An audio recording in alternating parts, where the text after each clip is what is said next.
Hello guys, welcome to my YouTube channel, and today is the last day of 2023. So this is gonna be the last video for this year on this car, and I'm gonna update it today what I've been working on for the past month and a half or so. I wanted to stick and stay focused on fusing the bumper with the existing bumper on the car, but between the last video and now the time changed. I started to have to be driving in the night when I'm coming home, so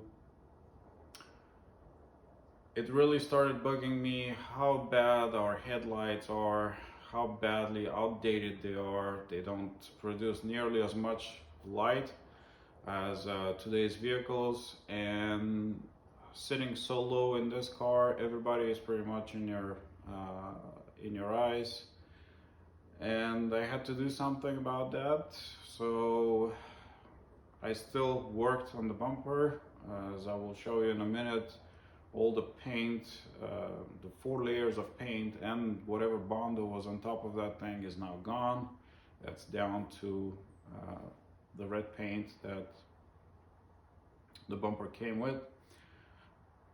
But let's first focus on the lights. I'll show you what I did, and I'll show you the challenge of fitting LED lights on our cars, because our cars control the ground instead of controlling the power that goes to the headlight, and that makes it a little bit of a pain. I actually still haven't made the high beams work, but I will show you what you need in order to make that work.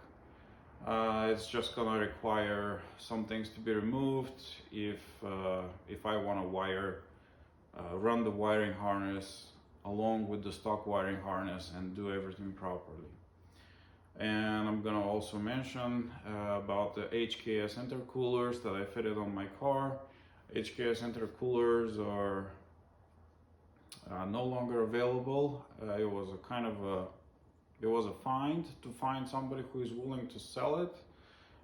This guy was just updating with bigger intercoolers. He had those intercoolers on a TD05, so anyhow, for me that's a great upgrade and unique item to have on this car. They don't look as big as for instance CX Racing intercoolers, but they are a big upgrade from your stock intercoolers. So let's get right to it. I'm gonna start with the headlights and we'll go from there. So here's how everything looks. I also updated the fog lights. I missed to say that. I'm just gonna turn everything on just for a second.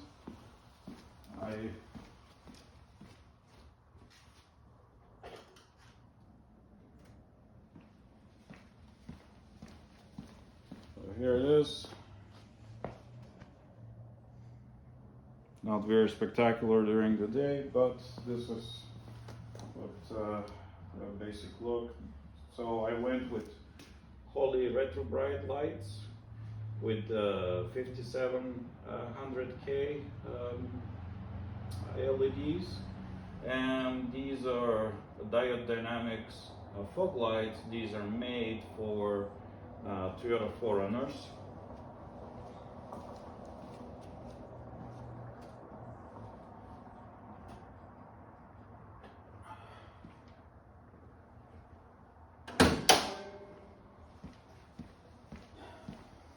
So let's start with the headlights, and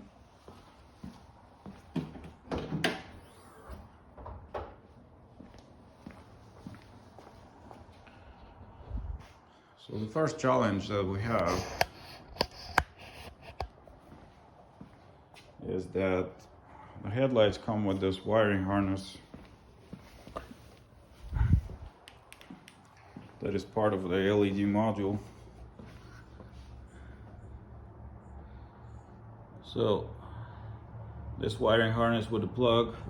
Usually in our cars, the plug goes straight to the headlight, and not the case here. We have this extended wire which I zip tied to where originally the wire is zip tied on the side of the headlight bezel here.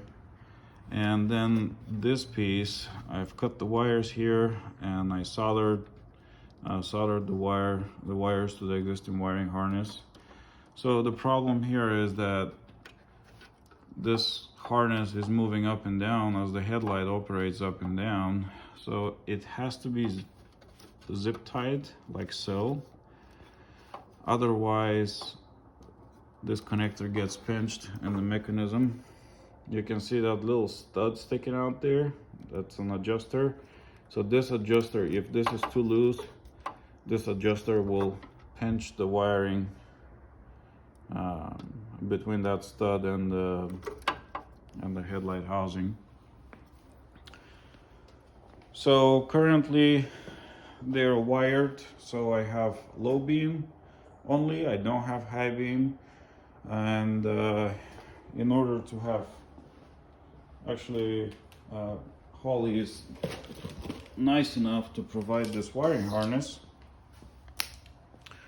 which costs $30, which is very reasonable considering the price of everything nowadays. You can't even buy the relays for $30. Obviously this is not going to be direct fit to our cars, but it gives us a good head start. So what we have on the headlight,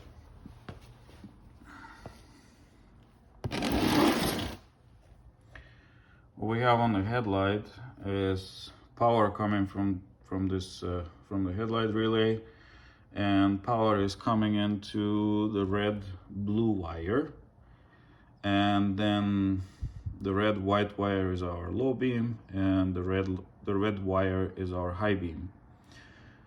So the switch inside the car controls the ground, which works great for a regular light bulb, but LEDs can only operate one way. You cannot switch power and ground. So in our case, at the socket we have one power and two grounds that are being switched from the headlight lever. And in order to have two powers and one ground at the socket on the lights, we need to add this wiring harness, which adds these two relays. So essentially we are going to be operating the grounds in these relays, and these relays are going to be operating the power here at this socket. So as you saw there, it's very inconvenient adding this socket there and adding this wiring harness. Also the wiring from that socket goes under the headlight bucket. Wiring goes under here and comes out in this connector. So these two connectors are made for convenience, so you can disconnect those connectors and remove the whole headlight assembly. And the wiring harness runs down, goes under the radiator, comes back up. So in order for the high beams to be wired correctly and all this wiring harness to be installed, I have to remove the radiator, I have to remove things out of the way in order to run everything properly. But for now, I don't really need the high beams. I drive in town, even on the freeway. I'm not taking the car. I'm not taking the car outside of town and drive through the forest to where I'm gonna really need high beams. So this is not necessary to be done right away. So we have the socket here. This goes to ground. Same here.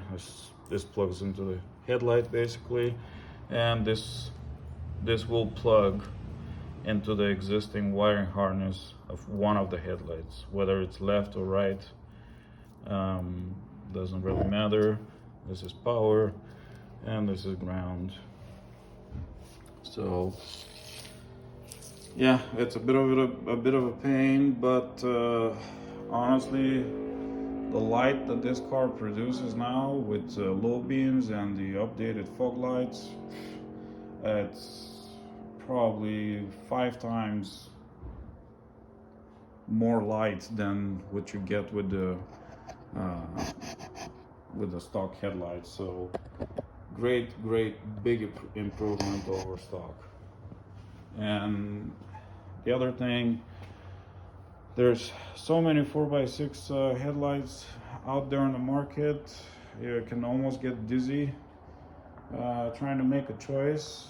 There's all kinds of different ones that look spectacular, but they don't work well. They actually work worse than what you already have on your car. So don't fall for the cheap 4x6 headlights here. From what I researched and from what I found, there's a pretty good video on YouTube.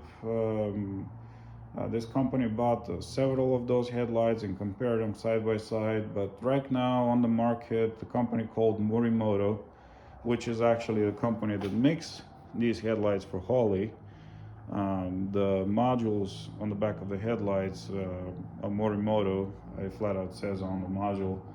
And you can buy either 3000K module or 5700, I think. These are the 5700. So yeah, this light runs for roughly $170 a piece, but it's worth it every penny of it. It's a really great improvement. So I wanted to combine the yellow lights with a clear fog lights, and it cuts the light pretty well. I can see where the fog lights are, and I can see where the headlights take place. I already driven the car in fog and rain. Really happy with the result. So here's the fog lights, and the reason I went with diode dynamics, actually first I ordered, that was another saga. First I ordered Baja Design fog lights, and they end up being knockoffs, even though it was saying here Baja Design in the middle of the light. Baja Design fog lights for Toyota 4Runner. Why I went with the Toyota 4Runner? Because they have this housing here, kind of matches the whole shape of the bumper. And diode dynamics fog lights are way cheaper than Baja Design, and actually diode dynamic fog lights are better. They spread the light better for a fog light. The Baja Design fog lights kind of makes a wider light pattern, and this just cuts it in like straight line. So let's remove the bumper, and I will show you the intercoolers and how I mounted the fog lights. The bumper is almost out. Just left it with a few screws.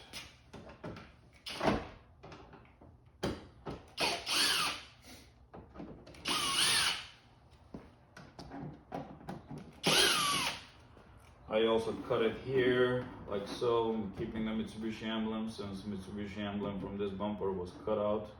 So connection will be made here. And as you can see, somebody broke the bumper here and fiberglassed it, which is really amazing to me, that people try to fiberglass TPO plastic.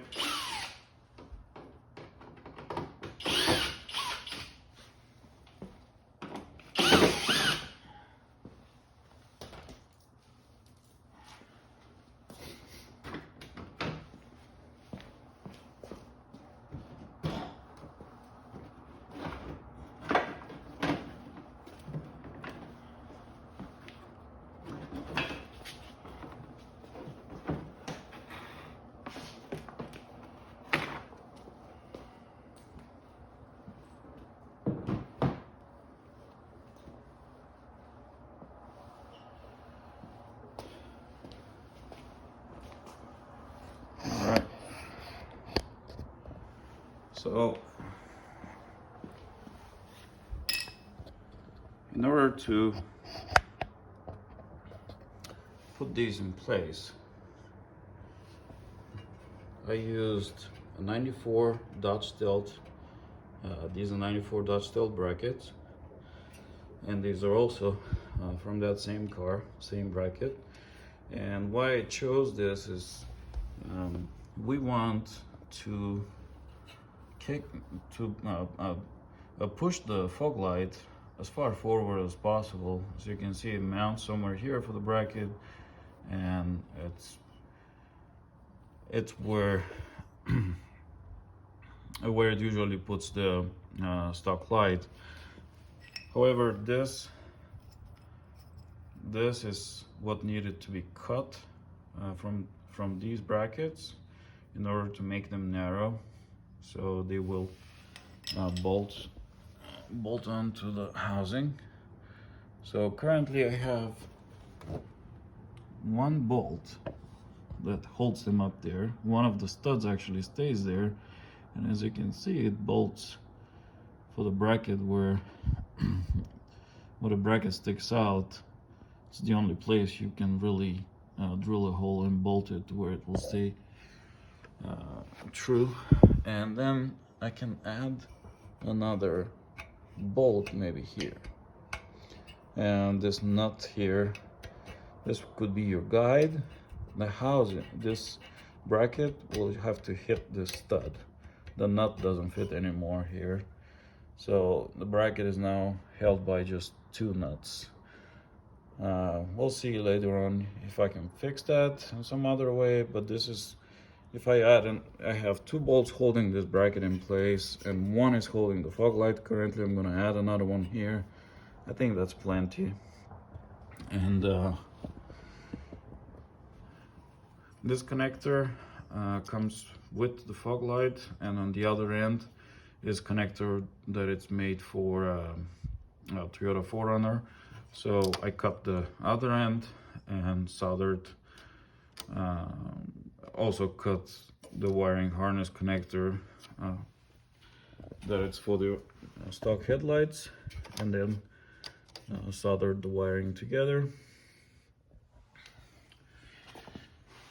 Now here, as you remember from the last video, if you remember, this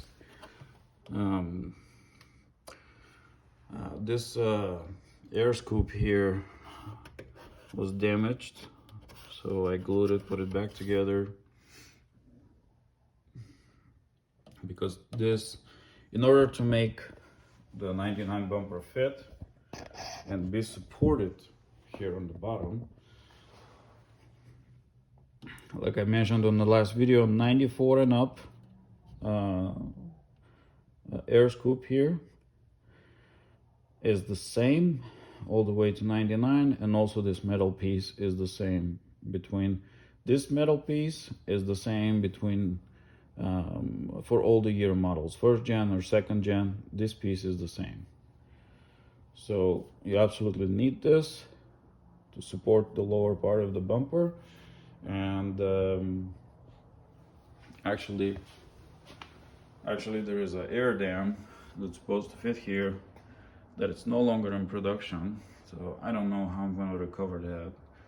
And I also don't have the plastic piece that fits underneath. That's also the same for 94 to 99. The pieces that fit on the side are no longer in production. So yeah, we have to see how I'm gonna find those too. But anyway, that I think about covers it up for the lights. Again, very happy with the result. And let's focus on the HKS intercoolers and what it takes to mount these.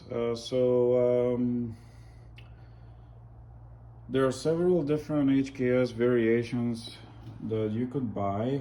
From what I found out, I could not find anywhere anybody explaining how exactly this kit fits.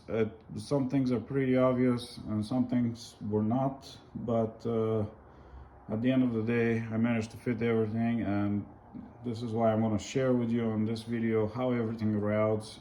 Should you ever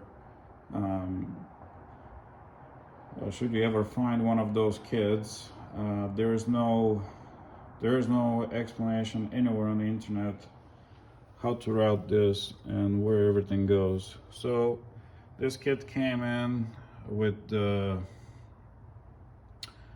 great CX racing pipe, that's Y pipe that doesn't fit here, so they fixed it.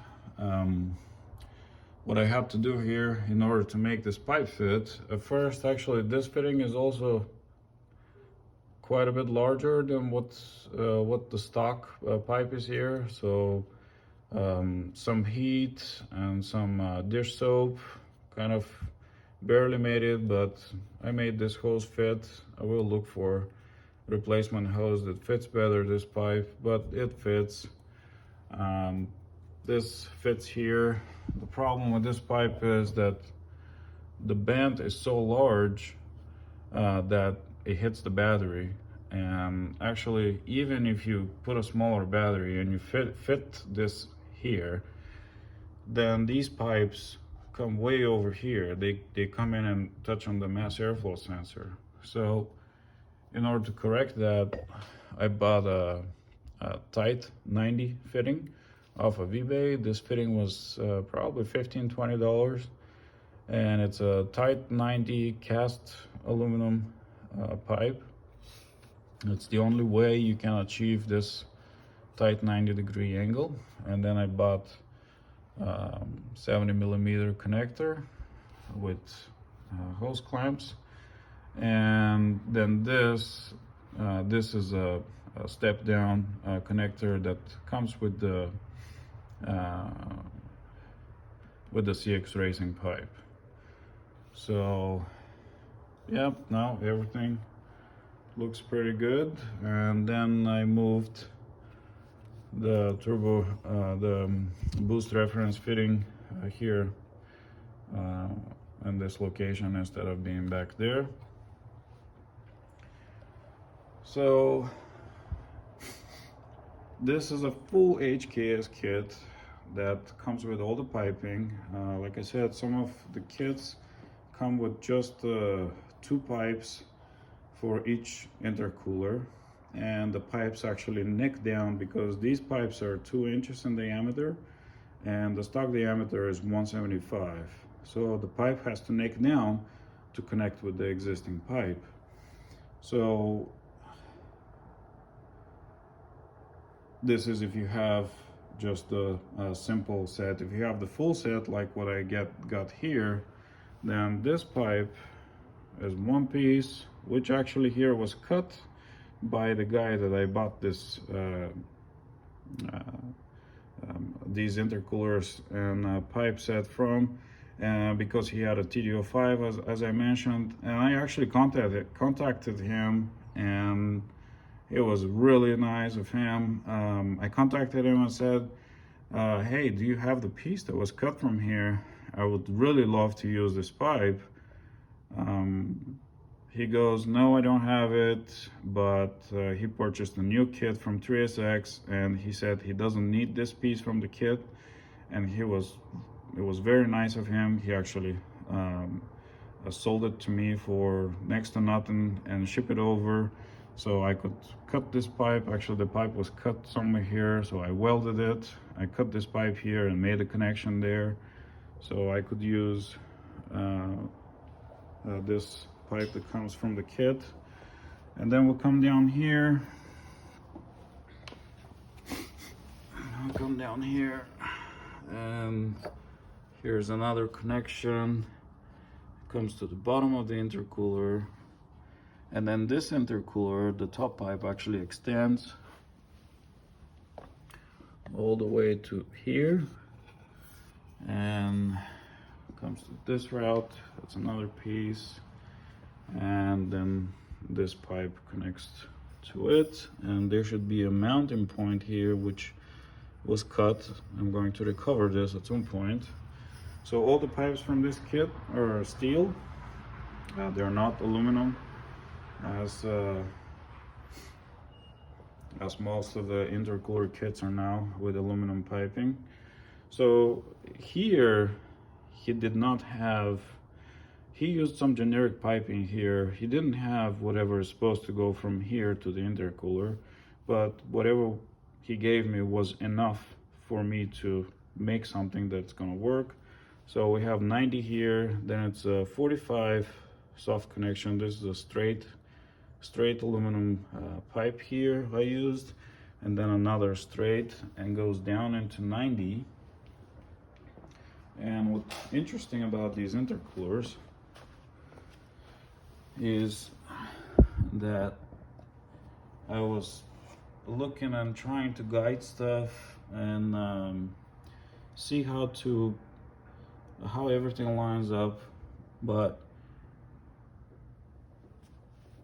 on the other side the pipe from the turbo goes to the bottom of the intercooler.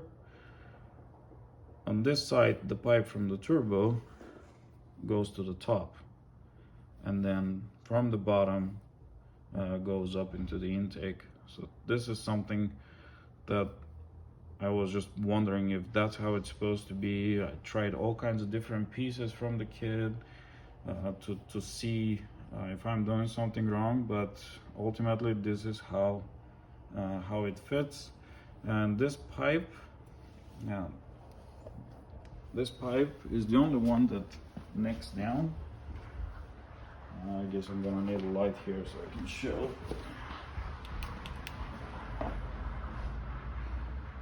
This pipe necks down and connects to that stock turbo hose. It connects to the front turbo. You can't see the connection, it's all the way there, but the pipe at the end, it's necked down to 175, so it can connect to that hose. So yeah, I think that's about it. Also, the clamps, he didn't gave me this kit with these clamps. So he gave me the just the regular radiator hose clamps. This is what he used. I mean, I guess it works, but so the clamps I used are this size, 54 to 62. These are advertised for 175 pipe, not for 2-inch, but they are big enough. If you use the 2-inch hose clamps, they will also work, but you will end up with a lot more stud sticking out, and you will be almost at the end of the thread here. So yeah, let me just give you a shot how the coolers look. I spent probably a good couple of days straighten up every little fin that was bent throughout the years, and I also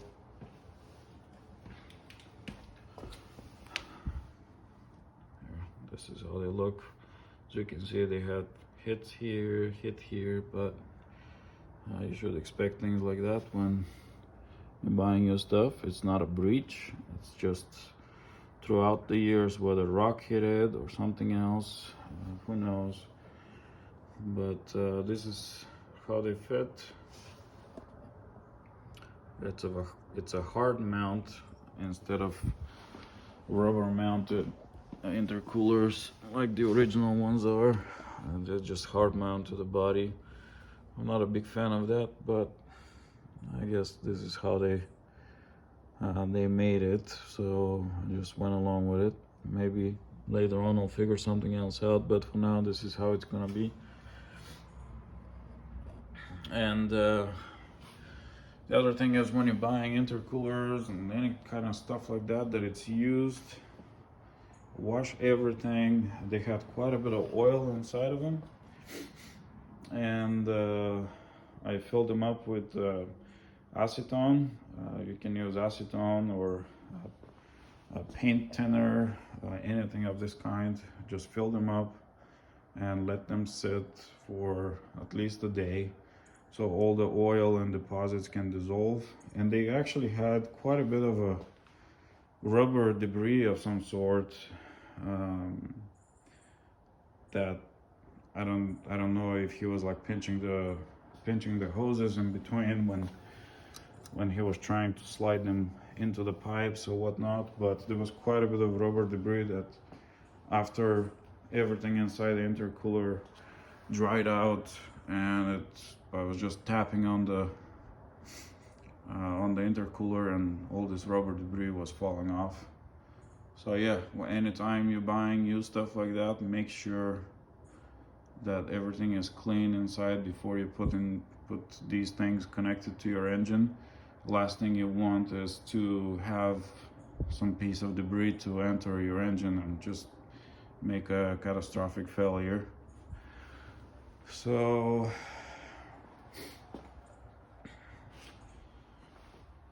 another thing I wanted to mention, I didn't mention on the last video, is that I am fully installing second gen side skirt and bumper on this car on the rear. This is why I went ahead and I went with the second gen hood.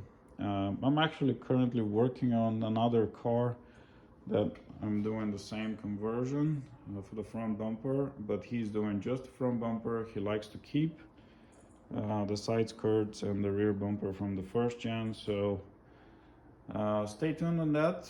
I'm just gonna give you a little hint. We're not gonna use this piece. This splitter here kind of matches the splitter on the second gen side skirt, so it will not look properly if we use that. So we're just gonna open up that hole and I use some mesh. But yeah, I have something else in mind to make this bumper look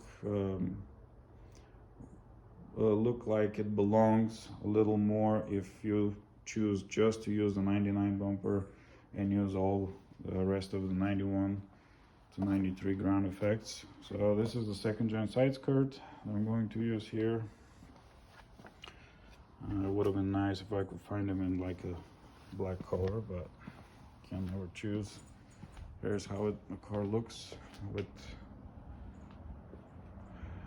the second gen bumper.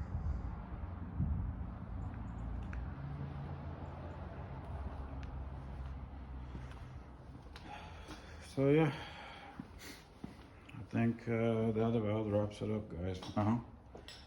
And